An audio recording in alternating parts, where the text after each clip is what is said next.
യേശുവിൽ ഏറ്റവും പ്രിയപ്പെട്ടവരെ, നല്ലൊരു ദിവസം ദൈവം നമുക്കായി ഒരുക്കി തന്നിരിക്കുകയാണ്. വചനം കേൾക്കാനും പ്രാർത്ഥിക്കാനും ഒക്കെ നമുക്ക് ദൈവത്തോട് നന്ദി പറയാം. കർത്താവേ, ഈ വചനം കേൾക്കുന്ന ഈ കുടുംബത്തിന് വേണ്ടി പ്രാർത്ഥിക്കുന്നു.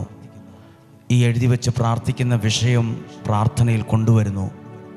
ഇവരുടെ കുടുംബത്തെ, സാഹചര്യത്തെ, ജീവനെ, ജീവിതത്തെ, ആയുസ്സിനെ, ആരോഗ്യത്തെ ഒക്കെയും ദൈവമേ നിൻ്റെ കരങ്ങളിൽ ഏൽപ്പിച്ചു തന്ന് പ്രാർത്ഥിക്കുന്നു. ഇത് മുടങ്ങാതെ ദിവസവും കേൾക്കുന്ന ലക്ഷക്കണക്കിന് വ്യക്തികൾ, കുടുംബങ്ങളുണ്ട്. അവരെല്ലാവരെയും ഓർത്ത് പ്രാർത്ഥിക്കുന്നു. അവർക്കെല്ലാം വേണ്ടി പ്രാർത്ഥിക്കുന്നു.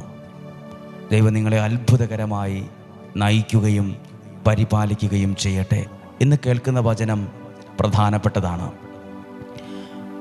ദാനിയേലിൻ്റെ പുസ്തകം 6-ാം അധ്യായം 22